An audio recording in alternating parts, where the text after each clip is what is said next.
प्रेतात्मा। एक गांव में बहुत समृद्ध परिवार रहता था और उसकी एक परिवार से शत्रुता थी। दूसरे परिवार वाले लोग वह गांव छोड़ देना चाहते थे। उन्होंने एक दिन गांव छोड़ने की योजना बनाई और सारा सामान ले जा रहे थे। पहले परिवार के व्यक्तियों ने उनके परिवार के एक व्यक्ति की मृत्यु कर दी। वह व्यक्ति तो मर गया, परंतु प्रतिकार की भावना से उनकी आत्मा वहीं भटकती रही। वह प्रेत बनकर उस परिवार के घर के सामने वाले वृक्ष पर ही रहने लग गया। उसके रहते हुए काफी समय व्यतीत हो चुका था। उसने अपना प्रतिशोध लेना आरंभ कर दिया। कभी बोई हुई फसल का नुकसान कर दिया करता था और कभी कुछ कर दिया करता था। हर वर्ष उनको घाटा पड़ने लगा। घर के व्यक्तियों का गुजारा बड़ी कठिनाई से होने लगा।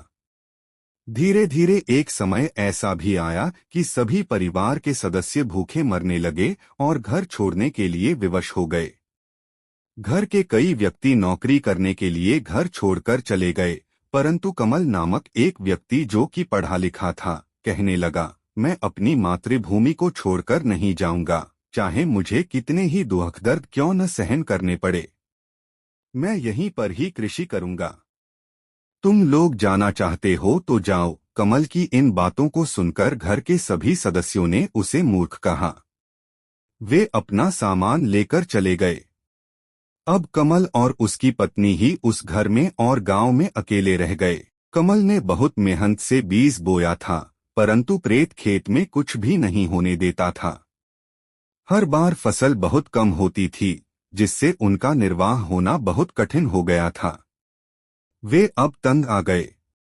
उसकी पत्नी उससे लड़ती झगड़ती रहती थी और उसे घर बाहर छोड़कर कहीं और नौकरी करने के लिए कहा करती थी, परंतु वह न माना।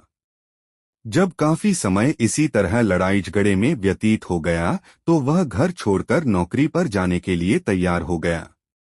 अंत में एक दिन कमल ने घर छोड़ दिया और अपनी पत्नी को उसके पीहर में छोड़कर आजीविका के लिए चल पड़ा। इधर प्रेत अकेला ही रह गया था। अब उसने सोचा, अब मैं यहाँ अकेला रहकर क्या करूँगा, जब मेरे शत्रु ही यहाँ से चले गए। बहुत सोच विचार कर उस प्रेत ने एक व्यक्ति का रूप धारण कर लिया और कमल को जाकर मिला।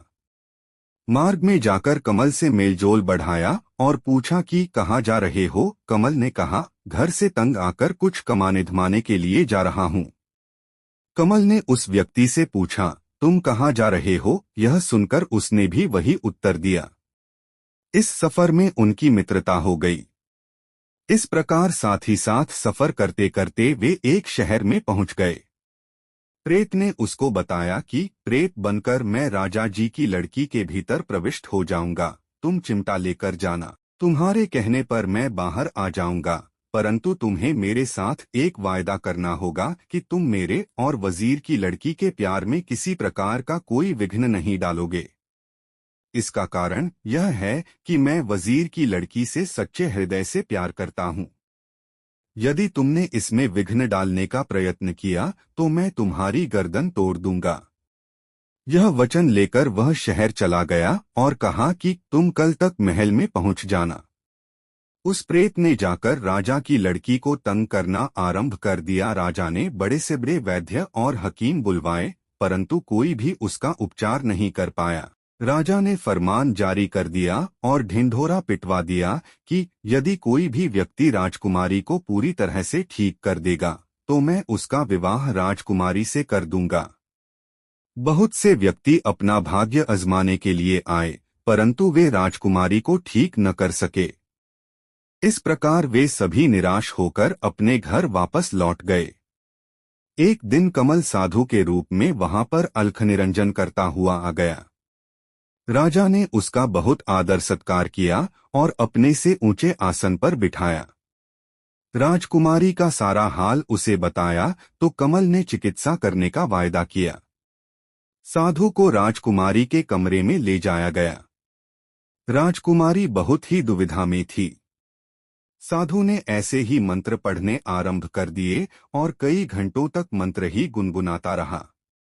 अंत में राजा को कहा कि इसमें एक प्रेत का वास है। मैं इसकी चिकित्सा कर सकता हूँ। मैं प्रेत को निकाल दूंगा। उसने राजा के सामने प्रेत से कहा कि तुम चले जाओ, परंतु जाते समय अपनी कोई पहचान छोड़ जाओ। यह सुनकर प्रेत ने कहा कि मैं बाहर बाग में से एक वृक्ष को उखाड़ कर जाऊंगा। प्रेत चला गया और उसने बाग के एक वृक्ष को भी उखाड़ दिया।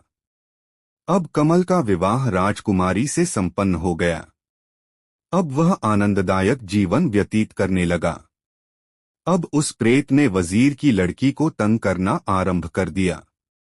उसके इलाज के लिए कमल को कहा गया, परंतु कमल ने उपचार करने के लिए इनकार कर दिया। अंत में उसकी किसी ने नहीं सुनी और खींच कर ले गए। कमल ने जाकर प्रेत से कहा, मैं अपनी इच्छा से नहीं आया हूं। ये लोग मुझे जबरदस्ती ले आए हैं। इसमें मेरा कोई दोष नहीं है। मैंने तो अपना वायदा पूरा करना चाहा था। मुझे किसी भी राज्य अथवा धन की कोई आवश्यकता नहीं है। चलो हम वहीं पर चलते हैं। हमें इनसे क्या लेना देना। यहाँ कोई भी वायदे को निभा नहीं सकता। वे दोनों फिर से अपने मकान में चले गए। वहां प्रेत उसकी सहायता करने लगा और दोनों भरपेट खाना खाने लगे। इस प्रकार यह वर्षों पुरानी शत्रुता मित्रता में बदल गई। धन्यवाद। पूरा वीडियो देखने के लिए। आपको वीडियो अच्छा लगा हो तो प्लीज इसे लाइक करें, शेयर करें और चैनल सब्सक्राइब करें।